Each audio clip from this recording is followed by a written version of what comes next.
होली पर मां ने बनाया 5 बेटियों का गाजर ड्रेस।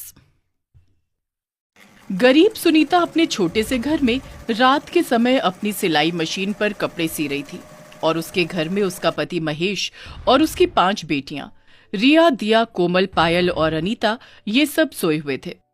पता नहीं कब ये गरीबी हमारा पीछा छोड़ेगी।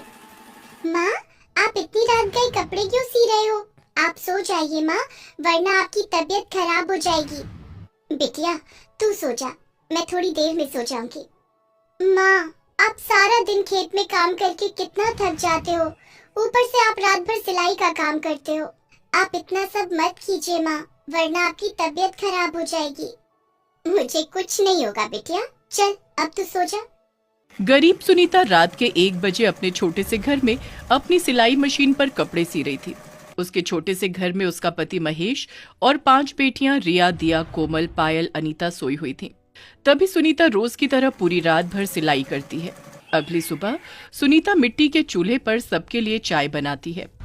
माँ, 15 दिन बाद होली का त्योहार है। आप होली पर हमें नए कपड़े, पिचकारियाँ ये सब दिलवाओगे ना?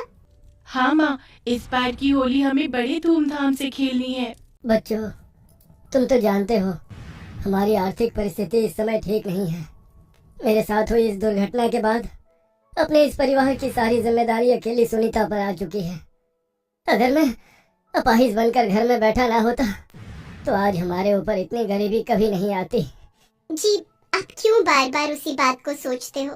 क्या करूं सुनीता, घर के ऐसे हालत देखकर और अपने बच्चों की उदासी देखकर हर बार वो बात मेरे मन में आ जाती है। कुछ महीने पहले ही एक सड़क दुर्घटना में महेश का एक पैर कट चुका था। वो धनकपुर गांव में मजदूरी का काम करता था। तब से वो घर में अपाहिज बनकर बैठ चुका था। महेश के साथ हुए इस हादसे के बाद सुनीता उसी गांव के सेठ बंसीलाल के खेत में मजदूरी का काम करके अपने परिवार का पालन पोषण करने लगी।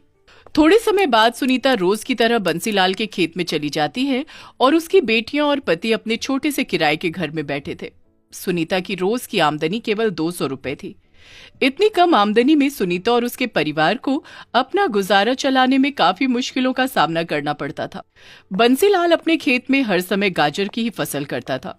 तभी सुनीता फसल को पानी देती है तो वहाँ बंसीलाल आता है।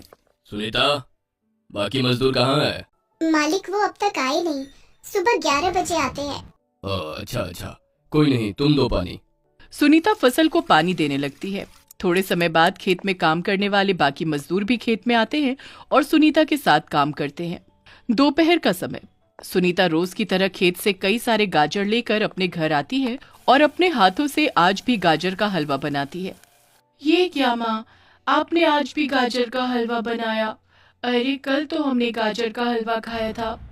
हाँ माँ, आप हफ्ते में बस 2 ही दिन सब्जी बनाते हो और बाकी सारे दिन हमें गाजर का हलवा और गाजर की खीर ही बनाकर देते हो। हमें नहीं खाना अब ये गाजर का हलवा। बच्चों, मैं रोज रोज सब्जी नहीं बना सकती। ये गाजर हमें खेत से मुफ्त में मिल जाते हैं और मेरे पास इतने पैसे नहीं रहते कि मैं रोज रोज सब्जी ला सकूं।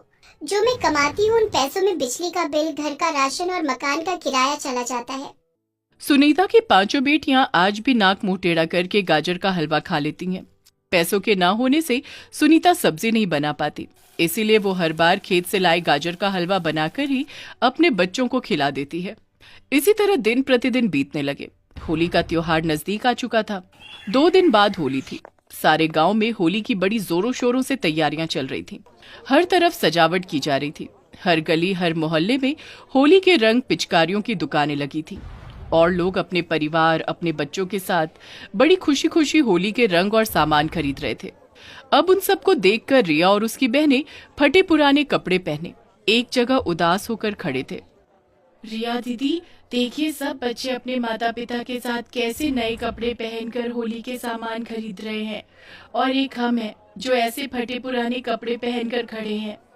हाँ दीदी, चलिए ना हम माँ से कहते हैं कि वो भी हमें नए कपड़े, होली के रंग और पिचकारियाँ दिलाए। बहनों, तुम तो जानती हो ना माँ के पास पैसे नहीं है, वो कहाँ से दिलाएंगी हमें नए कपड़े? 5 दुखी मन लिए घर आते हैं। दोपहर का समय, सब खाना खा रहे थे। माँ, हमें होली के रंग और नए कपड़े दिलाइए ना। गांव में सब बच्चे नए कपड़े खरीद कर होली के रंग पिचकारियां खरीद रहे हैं। हमें भी होली में नए कपड़े रंग चाहिए माँ। बिटिया, मेरे पास पैसे होते तो मैं तुम्हें जरूर दिलाती होली के रंग और पिचकारियां। अपनी माँ की बातें सुनकर पांचों बहनें दुखी हो जाती हैं। गरीबी के कारण सुनीता और उसकी बेटियों को होली जैसे खुशियों भरे त्योहार पर खुशियां मनाने का मौका नहीं मिल पा रहा था और उसकी बड़ी वजह थी सुनीता के परिवार की गरीबी। तभी सुनीता बंसीलाल के खेत में आती है और खेत में काम करने लगती है। शाम का समय सुनीता रोज की तरह एक टोकरे में खेत से गाजर भर रही थी। भगवान जी, आखिर हम क्यों इतने गरीब हैं? क्यों मेरी बच्चियों को खुशियां मनाने का अधिकार नहीं है? मेरी बच्चियां होली के लिए कितनी खुशियां मना रही थी, पर हमारी गरीबी ने उनकी सारी खुशियों को उदासी में बदल दिया। भगवान जी, मेरे बच्चों की खातिर हमारी गरीबी की अवस्था दूर कर दीजिए। अपने बच्चों की उदासी देखी नहीं जाती मुझसे। अपने दुख भरे जीवन को याद करके सुनीता खूब रोती है। तभी वो कई सारे गाजर एक टोकरी में भरकर अपने घर ले आती है और एक एक करके उन गाजर को काटने लगती है। तभी सुनीता एक गाजर को हाथ में लेती है तो वो गाजर जोर जोर से हिलने लगता है। ये देखकर सुनीता के होश उड़ जाते हैं। अरे, ये गाजर ऐसे कैसे हिल रहा है? तभी वो गाजर सुनीता के हाथ से छूटकर नीचे गिर जाता है और नीचे गिरते ही उस गाजर के हाथ और पैर बाहर निकलने लगते हैं। अब ये चमत्कार देखकर सुनीता की आंखें फटी की फटी रह जाती हैं। तभी वो गाजर अपने पैरों पर खड़ा हो जाता है और सुनीता से कहता है, मुझे मत मारो, मुझे इस चाकू से मत काटो, मैंने तुम्हारा क्या बुरा किया है? गाजर को बात करता देखकर सुनीता हक्की बक्की रह जाती है। ये क्या? कहीं मैं सपना तो नहीं देख रही हूँ ना? ये गाजर बात कर रहा है, ये कैसे हो सकता है? सुनीता, मैं एक जादुई गाजर हूँ, मुझे मत मारो। तुम जो मांगोगी मैं वो तुम्हें सब दूंगा, बस मुझे मत काटना। जादुई गाजर? तुम सच में जादुई गाजर हो? मुझे तो यकीन ही नहीं हो रहा है। तुम मुझसे कुछ मांग कर तो देखो। अगर ऐसा है तो तुम मेरी पांचों बेटियों के लिए बढ़िया से नए कपड़े ला सकते हो। तभी वो जादुई गाजर अपने जादू से सुनीता के पास खूबसूरत सा एक लहंगा, 2 फ्रॉक और 3 बढ़िया से खूबसूरत से महंगे ड्रेस लाता है। ये देखकर सुनीता बड़ी खुश हो जाती है। तभी वहाँ उसकी पांचों बेटियां आती हैं। अरे वाह, इतनी बढ़िया ड्रेस! माँ, ये ड्रेस कहाँ से आई? बिटिया, ये इस जादुई गाजर ने दिए मुझे। जादुई गाजर? हाँ, ये एक जादुई गाजर है। हाँ, मैं एक जादुई गाजर हूँ। सुनीता, जब तुमने मुझे हाथ में लिया था तभी मैंने तुम्हारे जीवन के सारे दुख पढ़ लिए थे। तुम जीवन की दुखियारी हो सुनीता, पर अब तुम चिंता मत करो, मैं आ गया हूँ ना। अब मैं तुम्हारी सारी परेशानी दूर कर दूंगा। ये सुनकर सुनीता और उसकी बेटियां बड़ी खुश हो जाती हैं। तभी वो जादुई गाजर अपने जादू से सुनीता के घर में कई सारा राशन भर देता है और बहुत सारे पैसे देता है और काफी सारी चीजें अपने जादू से लाता है। ये सब देखकर सुनीता बड़ी खुश हो जाती है। अरे वाह, तुमने तो हमें एक ही पल में अमीर बना दिया।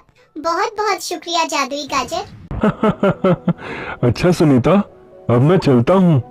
भविष्य में तुम्हें कभी भी मेरी जरूरत पड़े तो तुम मुझे बस याद कर लेना, फिर मैं तुम्हारे पास आ जाऊंगा और तुम्हारी सारी परेशानियां दूर कर दूंगा।